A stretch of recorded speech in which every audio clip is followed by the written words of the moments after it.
Um, we've, I've talked often, and anyone who steps onto any true spiritual path knows when she or he has stepped onto or lost their way, and we all know what it's like to try to get back on track. And this is where it's helpful to have a certain amount of background that supports you in your practice, because we are all going to be moving between these levels of consciousness, and in general we want to avoid the subconscious state. Most of the time that we are out of our beds and walking around and not asleep, we are in a conscious or more or less conscious state, but outwardly focused.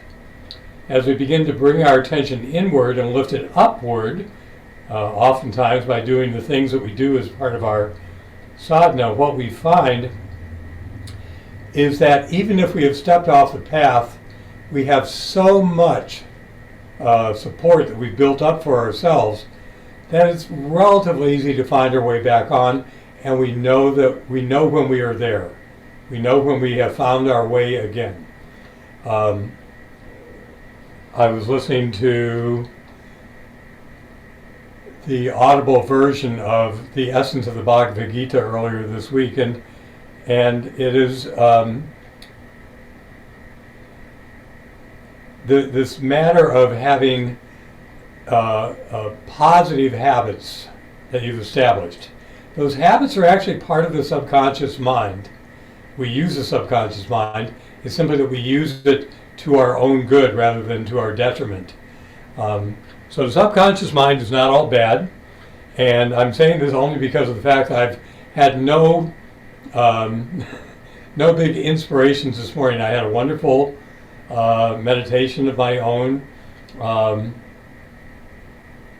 I successfully solved a Wordle puzzle this morning, and I've had some tea, and all these things are good. But on the other hand, when it comes time to practice sadhana, it's helpful to have this habit so that when we begin, it doesn't matter where you begin, whether it's here on pranayama or whether it's there in a little bit of stretching.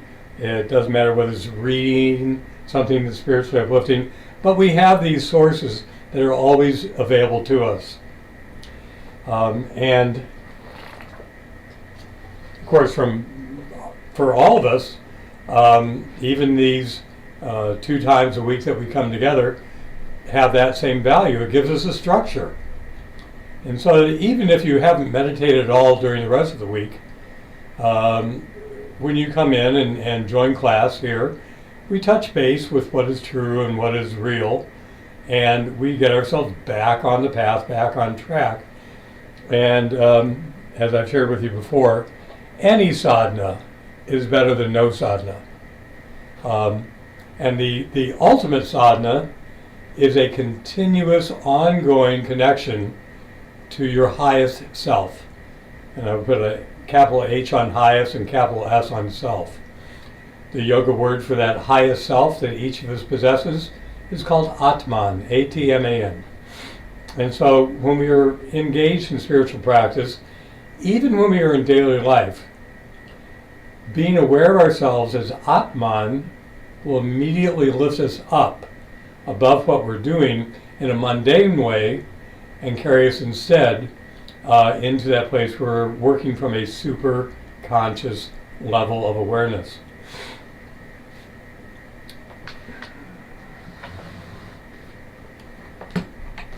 So where you sit, I invite you to go ahead and follow along.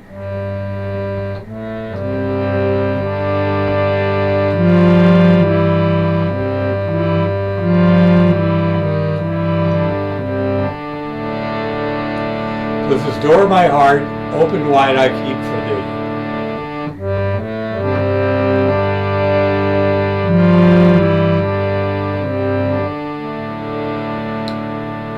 Door of my heart, open wide I keep for thee. Wilt thou come just for once? Come to me. there's a little bit of humor in those words because, of course, Divine Mother is always there, and it's just we who need to tune into her rather than she who needs to come to us. But it's a little bit of a play. The Sanskrit word is Leela. It's a little bit of a divine play.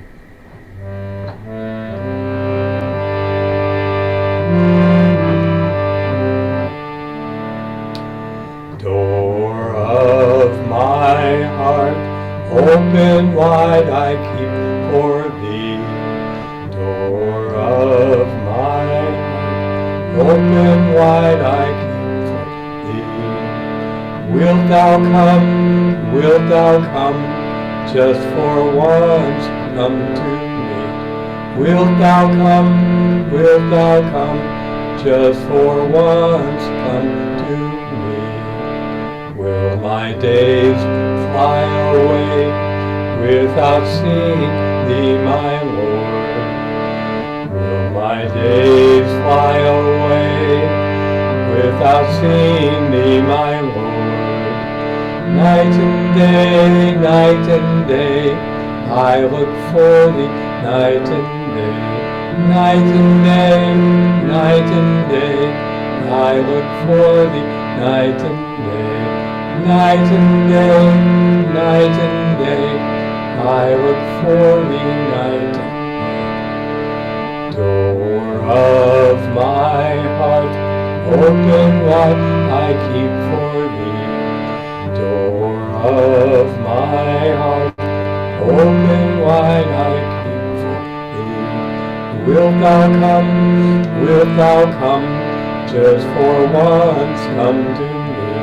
Wilt thou come, just for once come to me? Will my days fly away without seeing thee, my Lord? Will my days fly away without seeing thee, Lord? Night and day, I look for thee, night and day. Night and day, I look for thee, night and day. Night and day, I look for thee, night and day. Night and day, I look for thee, night and day.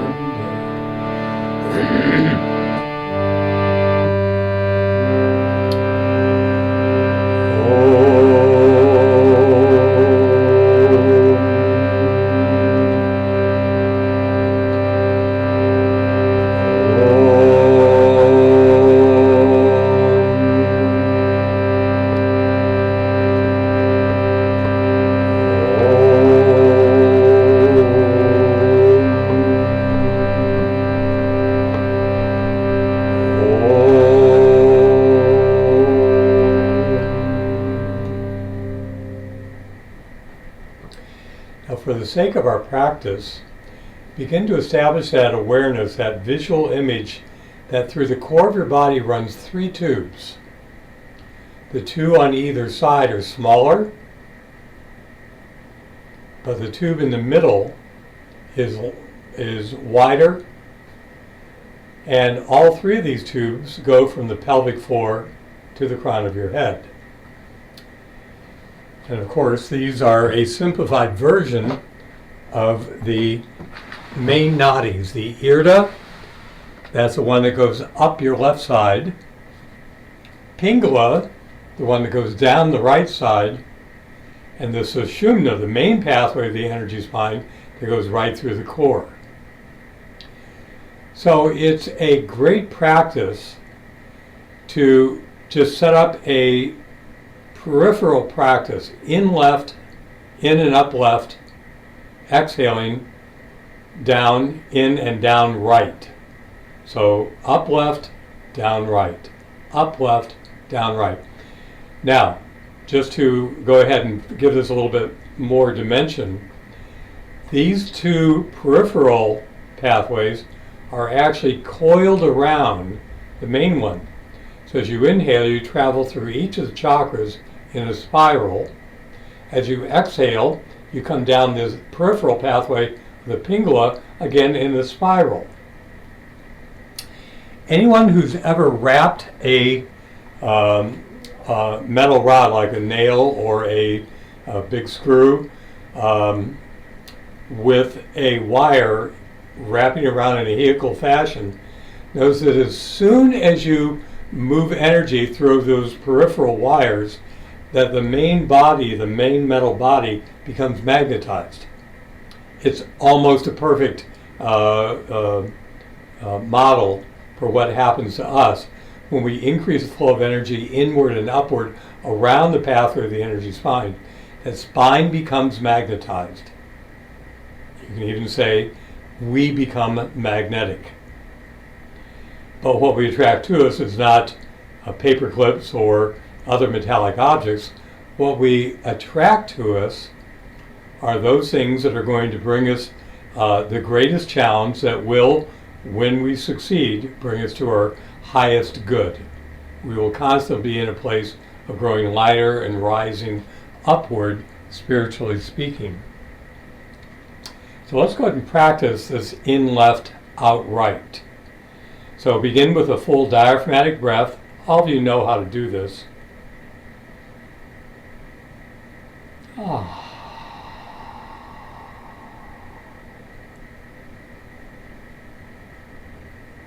So even without guiding the breath through the left and right nostril, you can recognize that the two nostrils, left and right, are physical vestiges of these two pathways. So as we inhale and focus on the left nostril, we can feel a predominance of air moving through that nostril, which is to say we have a predominance of energy rising through the IRDA, IDA. And as we exhale, predominantly through the right nostril, we're exhaling and moving primarily through pingala. And we can add, of course, the mudra, Vishnu mudra, index, middle finger into the palm of the hand, the ring finger and little finger on the left nostril, and the thumb on the right. Make sure your posture is good. You really don't want any compression or kinks in these pathways. So let's go ahead and begin with alternate nostril breathing in the manner of Chandra Beta Pranayam. In left, retain, out right, in left, retain, out right, and we'll set up this pattern of energy. So go ahead and close the right nostril after you've exhaled. Inhale left to a count of 6.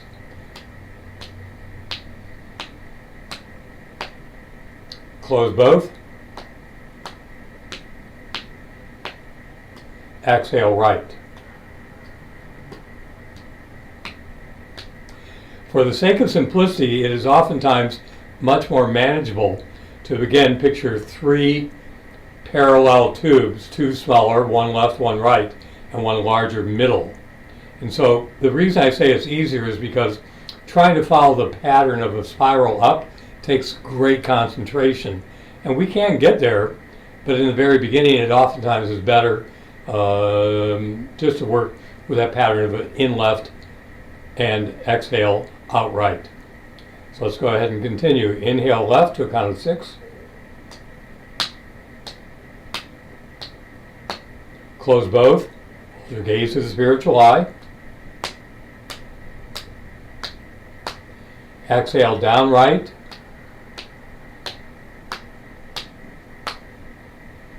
In left. Retain. Exhale right. Let's increase to a count of 9, see if that works for everyone. Inhale left 9.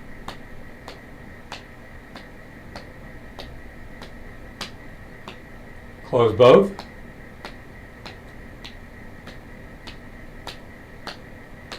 Exhale right.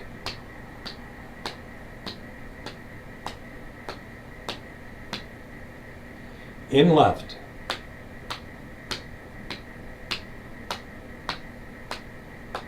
Retain.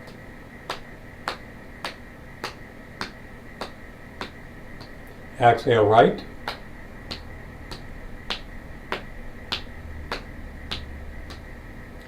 Three more times. In.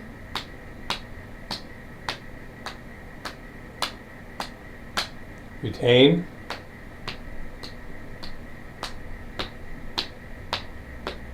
Exhale right.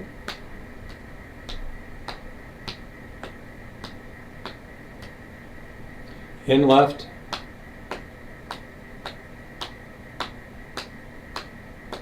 Retain.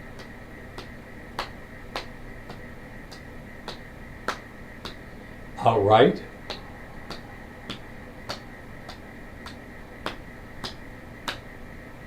Final round in left.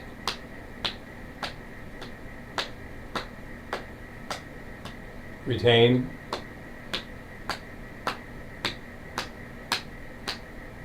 Out right.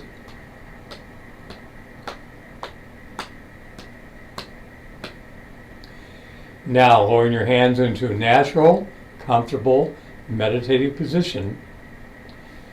Begin to travel through the main pathway, that's Sushumna. And while we are not counting, I'm not counting as we were before, you could take your left index finger and just to keep the breath even, you could inhale through the Sushumna upward to a count of 9.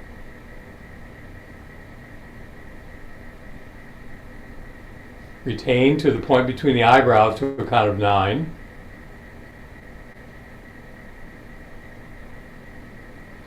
And then lower yourself down through that main pathway to a count of 9.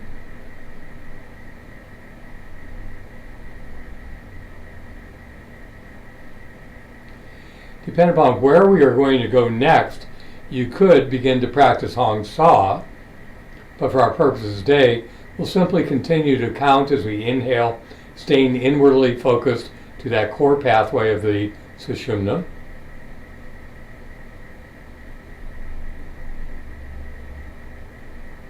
Retaining and holding the breath to the point between the eyebrows.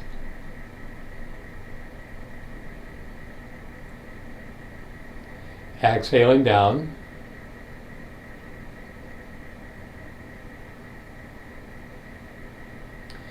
Continue for another 3 to 5 rounds on your own. If you want to change the count, you certainly could, but at least 3, as many as 5 on your own.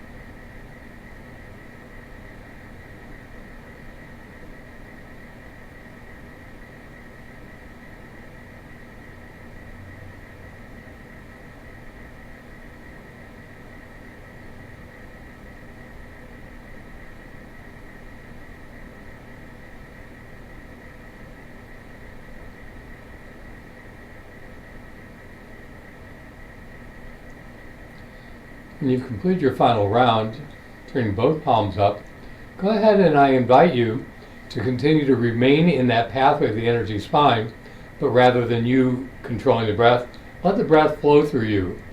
But as the inhaling breath enters, travel inward and upward to the point between the eyebrows using the mantra Hong Sa. So Hong on the inhaling breath. When it's time, exhaling Sa. But your gaze remains fixed to this point between the eyebrows, so that we're practicing Hong Sa here in reality. I mean, we're actually going into a meditative practice. We'll just practice here for a couple of minutes.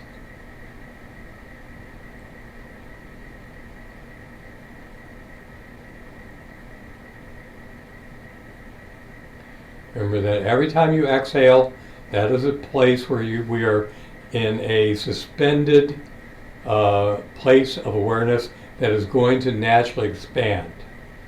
So we've kept relaxed, we've concentrated our attention inward, now we're in that expansion phase.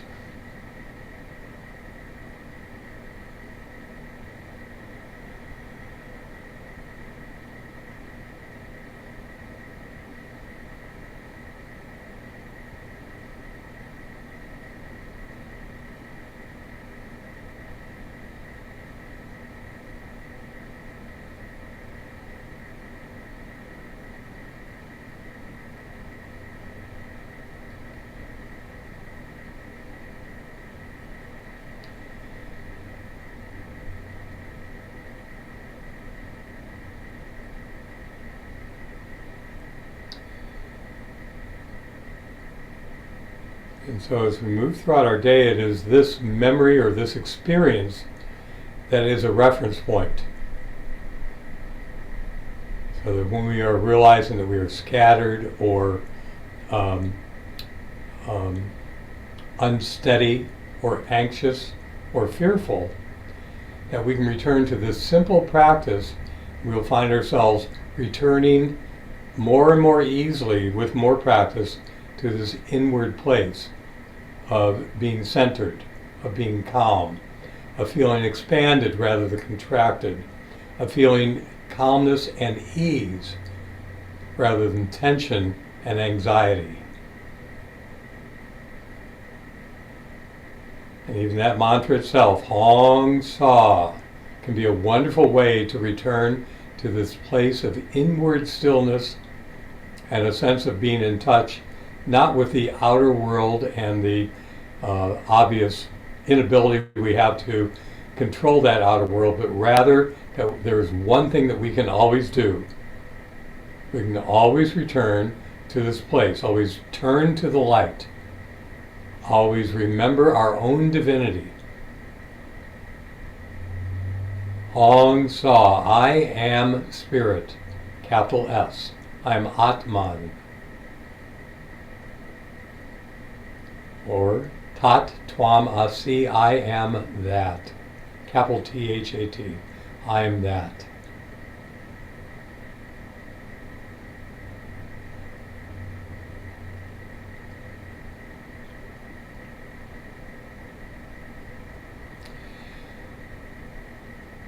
So let's now offer our preparation into our practice, and we'll do it by chanting Om 3 times. So bring your hands to your heart.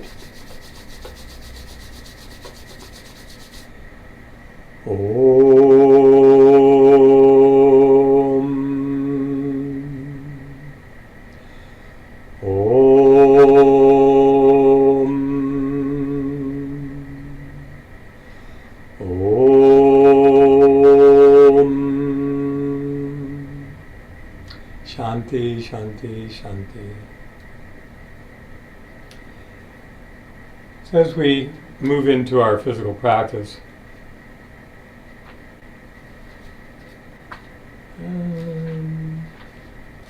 today I believe is May the 3rd.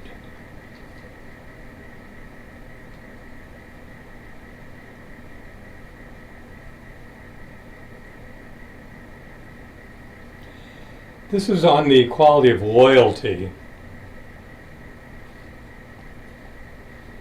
Yogananda writes, I take a sacred vow. Never shall the sun gaze of my love sink below the horizon of my thought of thee. Never will I lower the vision of my uplifted eyes to place it on aught but thee. Never will I do anything that reminds me not of thee.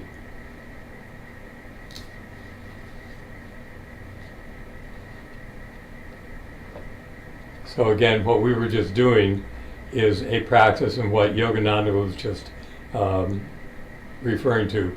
Loyalty to the truth of who we are, rather than the imaginary figment of our personality and our outward likes and dislikes.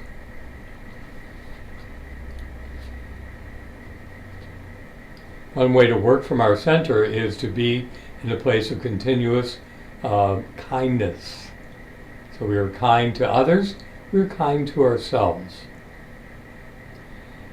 Islamic creed on the writes about kindness, when you can view all human beings as members of your own extended family, your brothers and sisters, mothers, fathers, and children, then you will find wherever you go that love awaits you, welcomes you. It is God who gazes back at you when you behold him in all. Kindness is the recognition that all are truly our own.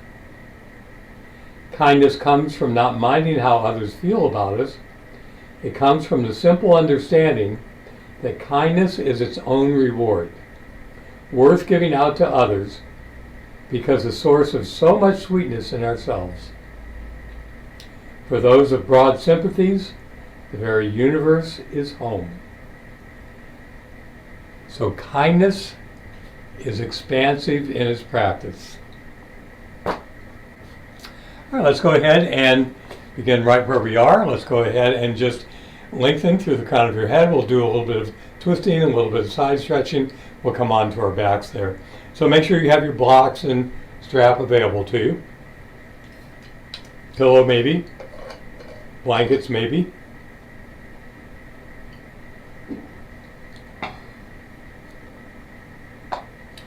And let's go ahead, bringing the left hand over, right hand behind us. Reach through the crown of the head to the ceiling and rotate into your twist. You don't need to push.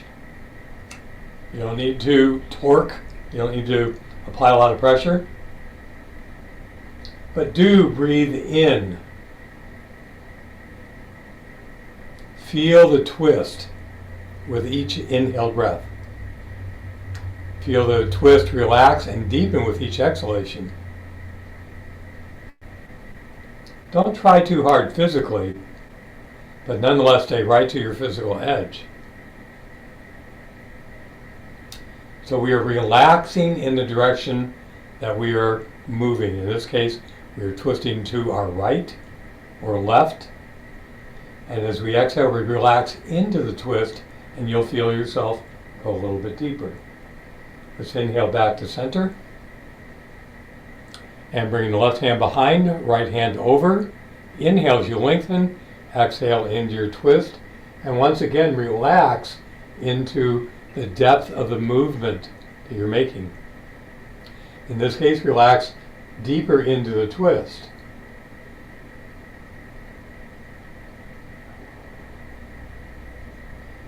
It will be necessary for you to keep your breath dynamic.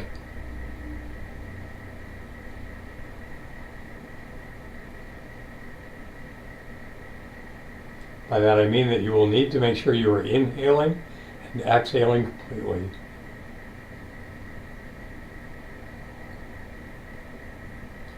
I radiate love and goodwill to soul friends everywhere. Good. We'll inhale back to center, turn palms up, pause, and right now I encourage you to go right back to that inner pathway, the Sushumna. As you inhale, you rise upward through it. As you exhale, you stay within the boundaries of that pathway and you travel down through it.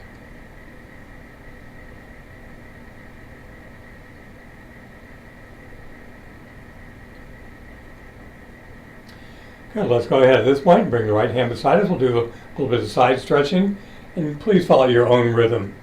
But do pause at the end of each exhalation. Please inhale completely. Exhale into the pause and repeat. Inhale, the right arm up. You can retain the breath. Exhale, right arm down. When the exhale breath is complete, move to the other side.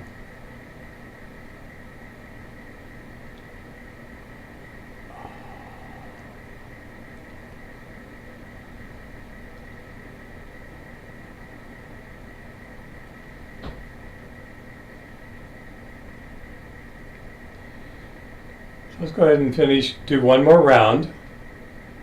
Make sure you're balanced out both sides. So if I finish and you need to continue to balance things out, please do.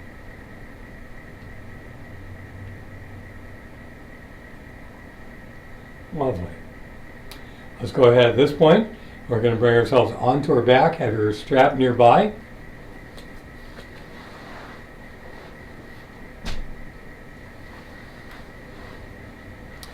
So on our backs,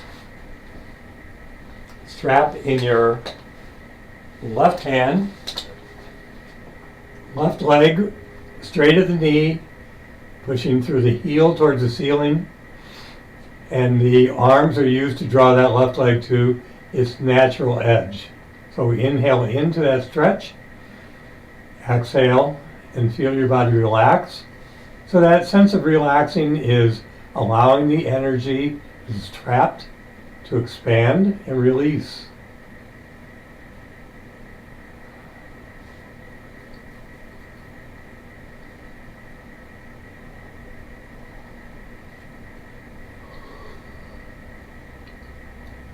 So rather than big movements, go ahead and notice these small incremental changes. This is how spiritual growth usually takes place, in small increments over time, and it requires of us that we be kind and patient with ourselves along the way.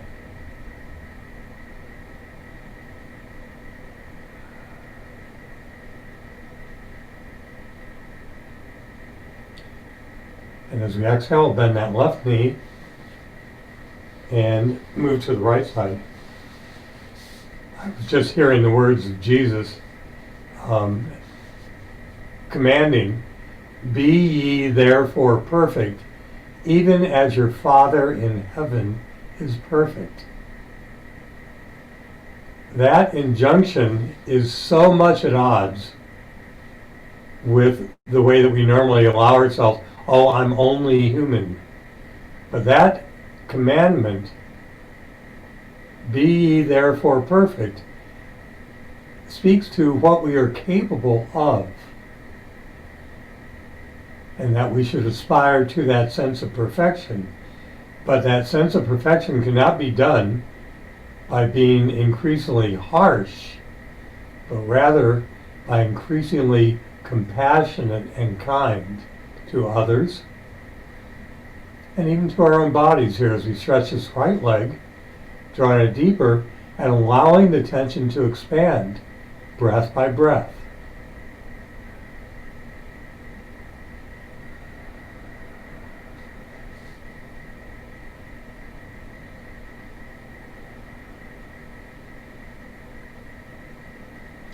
Good, let's exhale and bend that right knee and set the strap to the side. We'll pull both knees into the chest.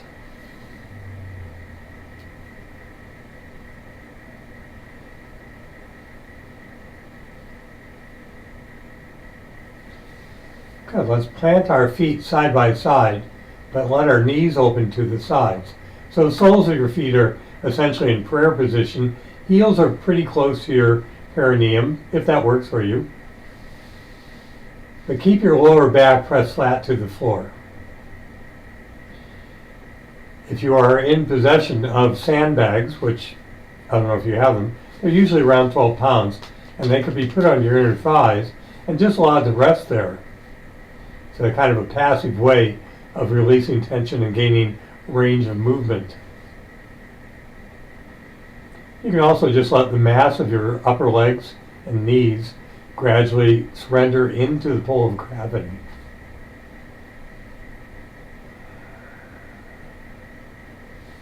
Reaching out with your hands, you can pull your knees together, and this time, of course, we're going to go ahead and we'll cross left ankle over right knee, interlace hands around behind the right knee, and we'll press this left knee away from us. If your head is way off the floor, it's okay, but better to put something beneath your head so your neck can relax.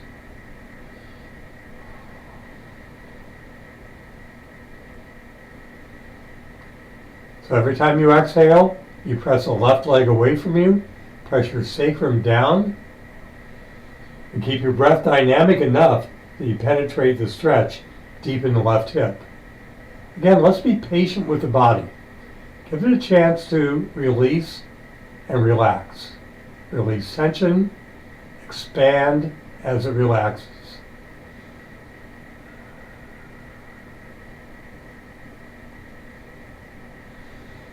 As we exhale, come back to constructive rest position. I'm going to knock my knees together, walk my feet apart, and rest my fingertips on my diaphragm.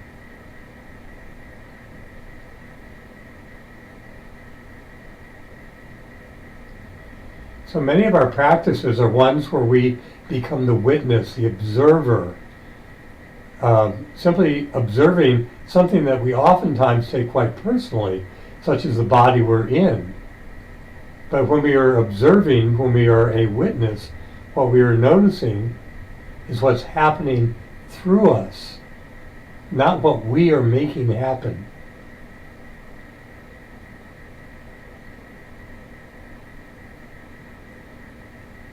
Crossing right ankle over left knee. Inhale. Exhale to your edge. So press the right knee away. Pull the left leg towards you. Press your sacrum down to the floor. And breathe dynamically to release tension and create space.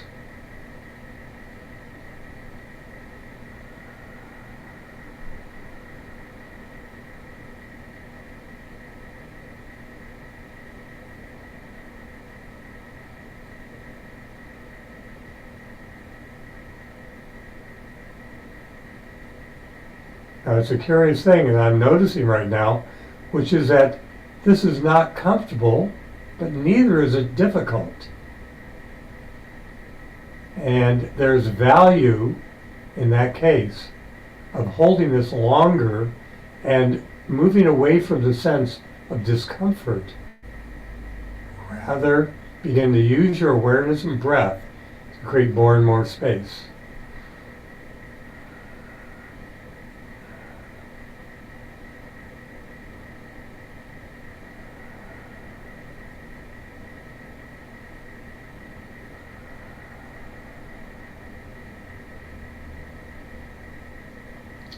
And then as you exhale, come back into constructive rest position.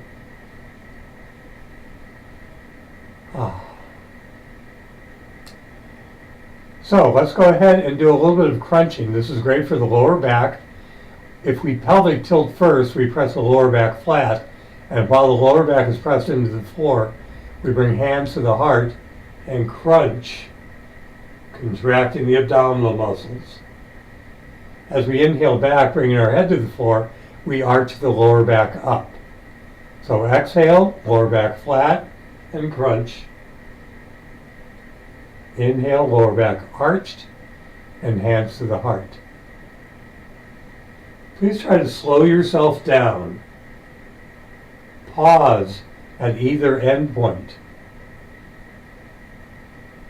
So in the crunch, you pause with the breath exhaled. When the lower back is arched up, hands are back to the heart.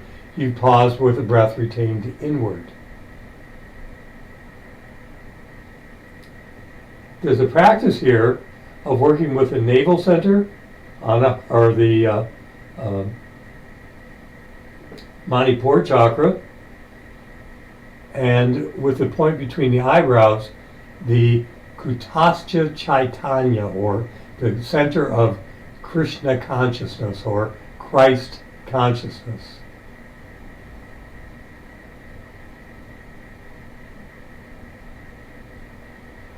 So this is not the only practice in which we engage these two centers, the navel center and behind the forehead, simultaneously.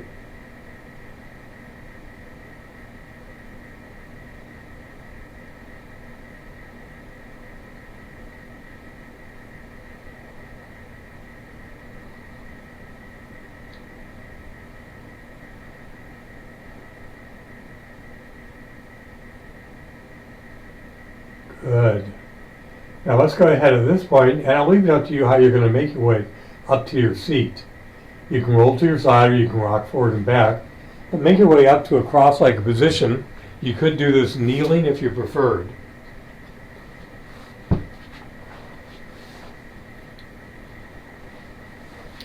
So coming into this